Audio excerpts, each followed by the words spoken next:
Salut tout le monde, c'est Tim, on se retrouve aujourd'hui pour le 6ème épisode de la carrière manager avec le LOSC. On s'était laissé sur un bel épisode où on avait gagné par 2 fois 2-0 face à Strasbourg à domicile et face à Nice à l'extérieur. 2 matchs où on avait réussi à imposer notre style de jeu, notre nouvelle compo qui a fait ses preuves.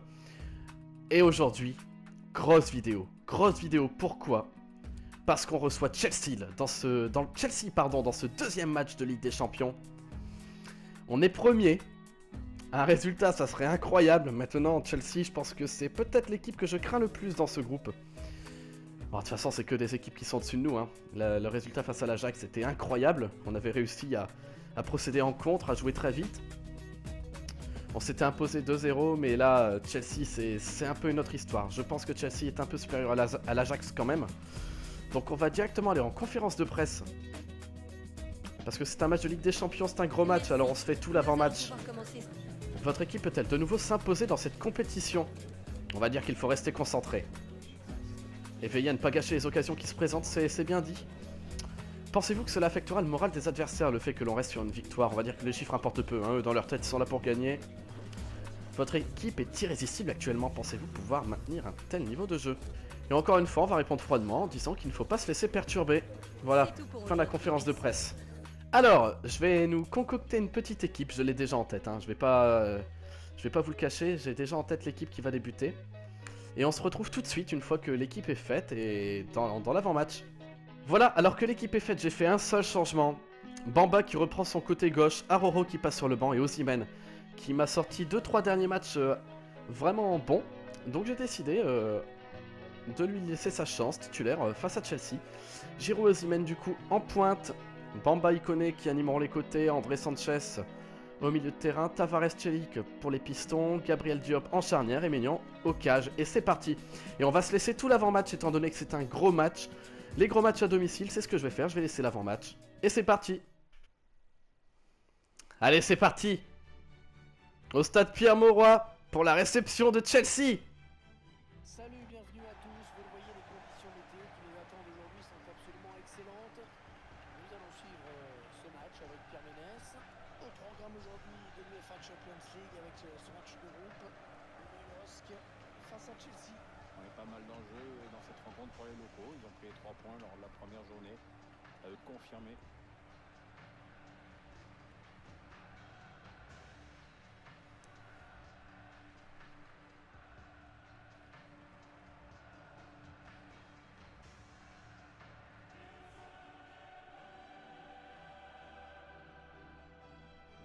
L'hymne qui retentit, on voit l'équipe de Chelsea.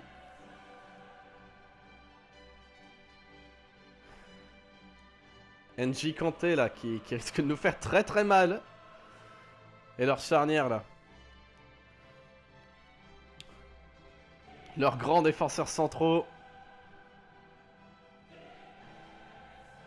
Et le stade qui est magnifique là. Le premier match de Ligue des Champions pour le stade Pierre-Mauroy depuis plus de 6 ans. La composition du LOSC. Schéma classique pour cette équipe, un 4-4-2. C'est devenu un peu rare que les équipes débutent en 4-4-2, mais au fil du match, on revient souvent à ce système.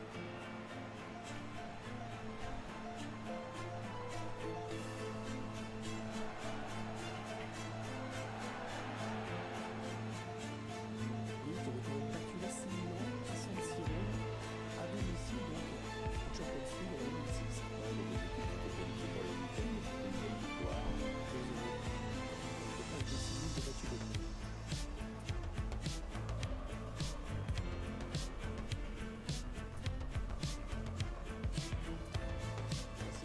titulaire pour les Blues de Chelsea. Et l'équipe de Chelsea. Avec Kepa dans les buts, Kazuma sera en défense avec Anthony Rudiger,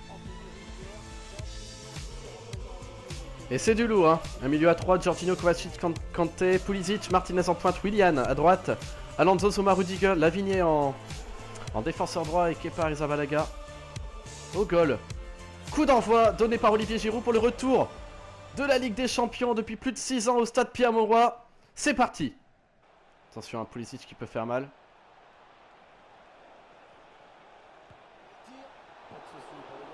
Premier tir, allez, c'est là qu'il faut exploser, c'est là qu'il faut exploser. Nathan Ikoné. Et l'équipe de Chelsea qui s'est très vite replacée. Hein. Benjamin André.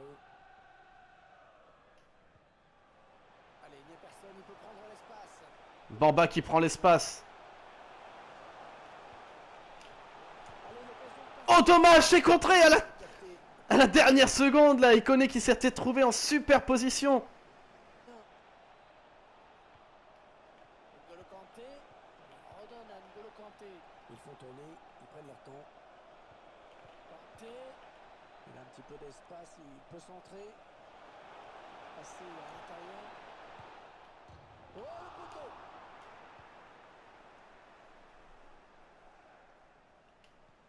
Oh, la bonne inspiration sur cette passe. Et Olivier Giroud qui continue. Ouais, il est passé. Giroud qui loupe son vis-à-vis. Pierre. Ouais, c'est lui qui remporte ce duel finalement. Oh là là, Giroud qui avait été parfaitement lancé là. Il avait pris le dessus. Oh, il a pas le droit, Olivier. Non, pas maintenant. Il me fait un super début de saison et là, dans cette première demi-heure face à Chelsea, il me fait un peu n'importe quoi. C'est dommage. Il est tout seul sur son pied gauche là. Allez. Défense s'est dégagée. Grand soulagement. Tavares qui frappe pied gauche. Dommage, on récupère un corner. Par le défense sur cette phase de jeu. Joseph Martinez. Tentative de frappe là. Tentative de frappe de Jorginho. Ça passe assez loin. Espace sur l'aile. On cherche la faille pour la défense adverse. Il s'échappe. Oh dommage, Ikoné qui a tenté la frappe. Pakia, magnifique. Arrêt de Kepa Arrizabalaga.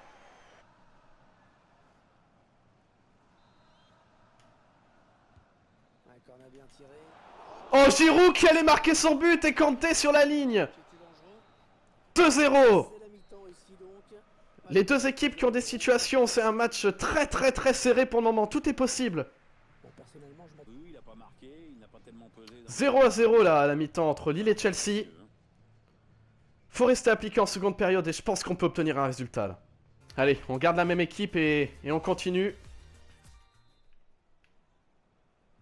La suite de ce deuxième match de la phase de groupe. Oh là là. De prendre l'avantage. Oh, ça passe juste à côté. Oh là là, Chelsea qui était à 2. Jorginho qui loupe sa frappe là où c'est Pulisic. Le mec, il a quand même- Non, je crois que c'est Jorginho. Ouais, c'est fort. Ça passe juste à côté, ça frôle le poteau là. On s'était fait avoir sur cette action, attention là. On va faire notre premier changement, hein. Giroud qui est malheureusement pas bon, même s'il a failli marquer sur le corner. Giroud qui est pas bon, on va faire rentrer Araujo. Et on va tout simplement mettre Bamba en pointe. Voilà. En profondeur, oui, bien vu. Qu'est-ce qu'il va faire? Chercher une solution là. Péno. Il y a penalty là, oui en effet. C'est Kurtzuma qui concède le penalty. Et l'arbitre qui n'avait pas le choix sur cette faute et qui aurait même pu donner un carton jaune. Ouais, il a peut-être déjà estimé que le pénalty suffisait à lui-même. Ça s'agite hein, sur le banc de touche. Plusieurs changements. Là j'ai la pression. Hein.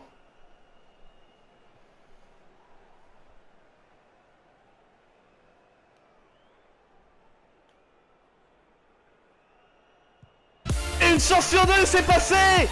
1-0, but de Jonathan Bamba sur penalty. 1-0 à la 62e minute de jeu pour le LOSC. Il avait la pression sur ses épaules, la Bamba.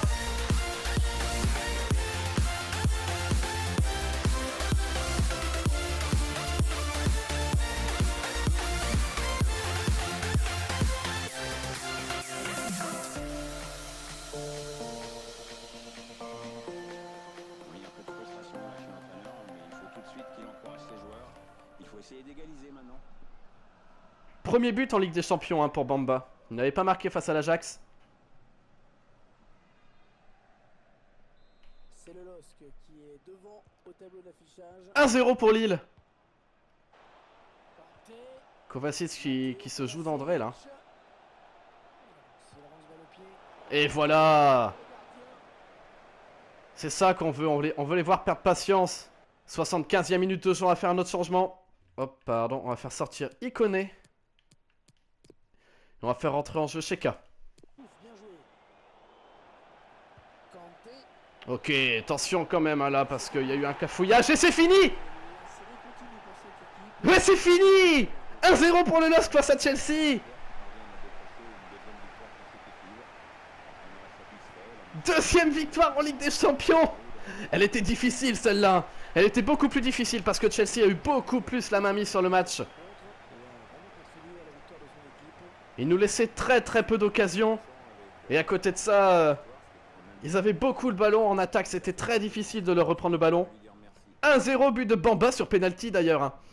On marque pas sur une action ouverte, on marque sur une action fermée. C'est un péno qui nous libère. On le voit au stats. Hein. Match très serré. Et les stats ne reflètent pas vraiment le match parce qu'il faut pas oublier que de la 70e à la 85e minute, c'est moi qui ai eu tout le temps le ballon parce que j'avais pas de solution en attaque et eux ne me laissaient pas de solution. Ils venaient pas me presser tellement, donc ils voulaient certainement récupérer le ballon comme ça quand je ferais une erreur, sauf que j'ai pas fait d'erreur. Ce qui fait que j'ai eu beaucoup de ballons. Normalement, la possession est un peu plus pour eux. Et on a 6 tirs cadrés, mais c'était des tirs faciles à arrêter pour Kepa Arrizabalaga, sauf 2-3 peut-être. Mais je pense notamment à l'action de Giroud. À l'action de Giroud là en fin de première mi-temps. On part en interview d'après-match tout de suite là, après cette belle victoire 1-0. Aroro continue sur sa lancée, je l'ai pas tellement vu aujourd'hui, même après sa rentrée pour être tout à fait honnête. Mais on va dire de ne pas nous emballer. Vous avez remporté ce match avec le but décisif. On est tourné vers notre prochain match désormais. Vous avez su inverser la tendance et marquer le but décisif. Vous voyez, il parle quand même d'inverser la tendance, hein, parce que la tendance était un peu plus pour eux. Avez-vous douté de la victoire ? Je vais dire que je savais qu'on donnerait tout. Voilà. Et c'est vrai, c'est ce qu'on a fait, hein, les joueurs qui sont vraiment battus. Ah, cette victoire fait vraiment beaucoup de bien là aux gars. Et Montpellier qui a fait un résultat face à Strasbourg, hein, on le voit, donc la Ligue 1 reste très serrée. Voilà, et j'ai bien envie d'aller voir le classement consécutif à cette deuxième journée de Ligue des Champions. Et on a 4 points d'avance sur le deuxième parce qu'il y a eu match nul entre Valence et l'Ajax. C'est une vraie bonne opération ça. C'est une superbe opération. Les gros qui se neutralisent et nous on arrive à faire des résultats justement face à ces gros. Très bonne opération. Le prochain match face à Valence, à l'extérieur, risque d'être décisif pour une qualification potentielle au moins en Ligue Europa. Et je dis bien au moins. Parce que si on gagne face à Valence, bon, on va pas faire de calcul, hein, mais si on gagne face à Valence, 9 points, 2 pour eux, 4 points, si jamais il y a un défait, ça ferait 9 points, on va dire 4 et 1-1. Sincèrement, non, ça ferait 9 points, 4 points, 2 points et 1, ça ferait 7 points d'avance sur le troisième. Et c'est vraiment, ça serait une... Voilà, maintenant il faudra plus calculer, il faudra tout donner pour gagner face à Valence en fait. Tout simplement. Mais pour le moment, on reste concentré parce que nos 2 prochains matchs, c'est des matchs de Ligue 1, c'est des matchs de championnat. Et on voit que le championnat reste très serré, on arrive à jouer sur tous les tableaux pour le moment. On va aller voir d'ailleurs un peu les prochains matchs là, parce que je pense que la Coupe de la Ligue va arriver. Ouais, c'est ça, la Coupe de la Ligue va arriver avec ce match face à l'AC Ajaccio. Tiens, on va se déplacer en Corse à l'extérieur. Ça fait plaisir. Les autres matchs, Bordeaux qui reçoit Lyon, ça c'est un choc de Ligue 1. Lens qui reçoit Nîmes.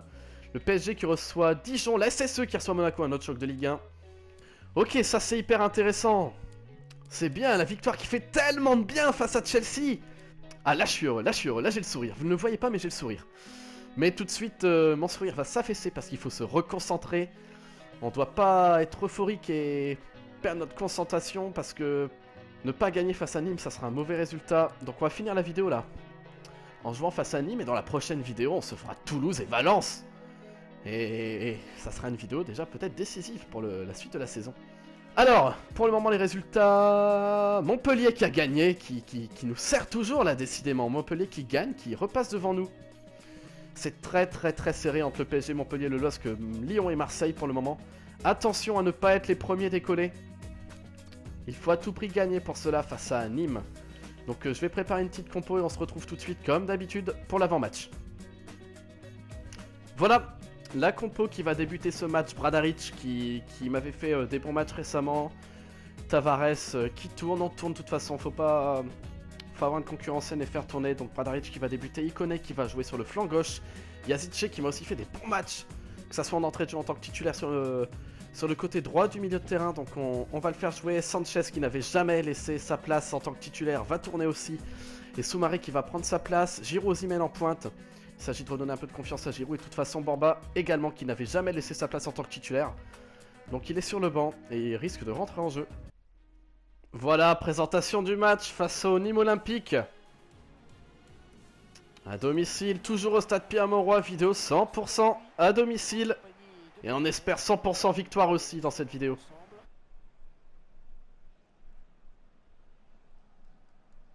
Voici le 11 de départ du Nîmes Olympique. L'entraîneur a choisi un 4-5-1 pour cette rencontre. Sans doute pour obliger l'adversaire. 4-2-3 est tiré de retour pour cette 9e journée de Ligue 1 face à Nice.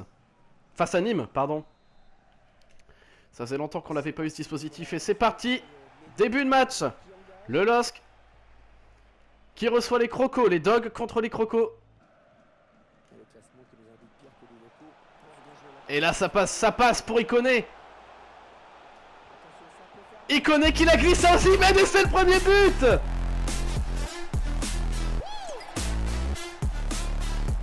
Qu'est-ce que c'est bien joué de la part d'Ikoné qui a préféré assurer le but que de tenter sa chance.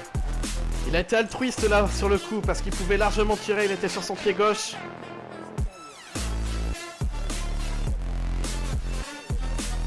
Et Osimhen qui se réveille hein, après un début de saison assez catastrophique.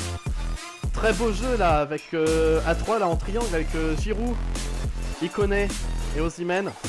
3e but en Ligue 1 pour Victor Osimhen, le Nigérien. Et le LOSC qui mène à 0 dès la 8e minute de jeu.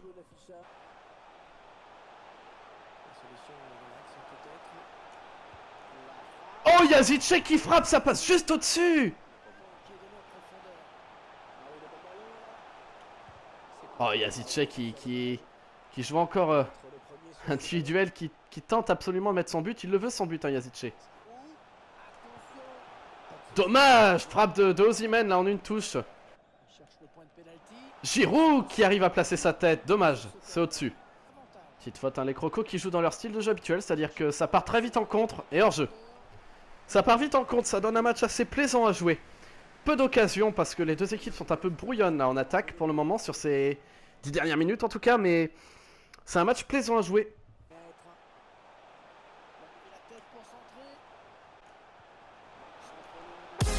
Et Giroud qui place sa tête. 2-0 pour le LOSC juste avant la mi-temps. C'est bien Giroud là. Ça lui redonnera peut-être confiance après son match loupé face à Chelsea. On l'a laissé titulaire pour ça. C'est fait, il a marqué.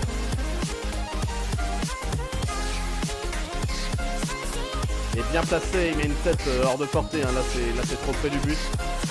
Totalement hors de portée cette tête. Elle finit même petit filet. Je n'avais pas vu ça avec l'angle de vue. Et après une première partie de saison là où dans le jeu on avait vraiment beaucoup de mal. Ça va beaucoup mieux depuis quelques matchs, depuis qu'on est passé en 4-4-2 là. On a trouvé nos marques. Osimhen qui se réveille, Giroud qui fonctionne aussi. C'est bien ça Diop, sans se précipiter. C'est la mi-temps qui est sifflée par monsieur l'arbitre. 2-0 pour le LOSC. 2-0 pour le LOSC grâce à ce break inscrit par Olivier Giroud juste avant la mi-temps. Et on va garder les mêmes hein, pour continuer en seconde période. Et on va faire un premier changement là, alors qu'on a passé la 60e minute de jeu. Voilà, alors qu'un double changement se prépare, la sortie de Yazice qui m'a fait un super match entre en jeu de Bamba sur le côté gauche, Ikoné qui repasse à droite. Et Soumaré qui était à milieu central droit, passe milieu central gauche. Sanchez qui va rentrer à la place d'André, on va jouer un peu plus offensif. Et au lieu d'un 4-4-2, on passe dans un réel 4-2-2-2 avec un milieu offensif droit et un milieu offensif gauche. Bradaric qui me fait un bon match aussi. Hein. Et Osimhen qui lance Sanchez. Oh là là. Et Giroud qui est là pour conclure. En renard des surfaces. 3-0, c'est la première fois qu'on met 3 buts dans un match. C'est ce que je cherchais avec ce changement offensif là. Tuer le match. Sanchez qui a peut-être un petit peu trop tardé là, mais Giroud qui est là pour mettre son pied droit et inscrire son 4e but doublé pour Olivier Giroud dans ce match. On voulait lui faire reprendre confiance après son match coupé face à Chelsea, c'est fait. Et c'est mieux que fait. 2 buts pour sa part. 3-0 pour les Dogs. Gaël Clichy, tiens, qui a rejoint les Crocos. Le revenant, Gaël Clichy qui centre au 3e poteau. Et on voit que les Crocos en attaque ont un bloc plutôt haut, donc en récupérant le ballon encore une fois rapidement, ça pourrait encore faire mal. Oh, attention là! La frappe qui passe à côté de Nolan Roux, qui a failli marquer dans devant son ancien public, le numéro 25. Lui qui portait le numéro 26 au LOSC.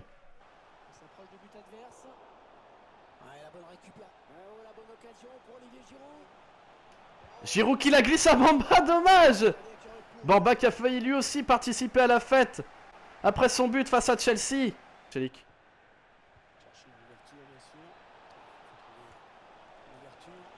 Oh là là, heureusement qu'elle est sur le gardien celle-là.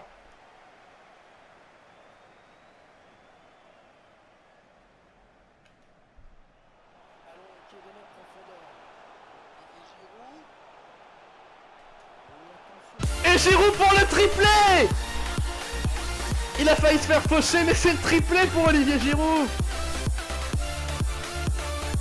On a eu raison de continuer à lui faire confiance. Il s'écarte là pour finir pied gauche. Elle est belle, hein. Elle est belle cette frappe. Paul Bernardoni qui n'avait couvré son premier poteau et Giroud qui l'a vu. Troisième but dans ce match pour Olivier Giroud, son 5e en Ligue 1. Et on va peut-être faire un changement là. On va faire sortir Giroud qui mérite de sortir sous la clameur du stade. Aroro qui va rentrer, Bamba qui va repasser en position d'avant-centre. Super match de la part d'Olivier Giroud. 4-0 pour le LOSC. 89e minute de jeu. Oh là là là là là là là, on n'arrête pas. Hein. Et Sanchez qui y va aussi. 5e but.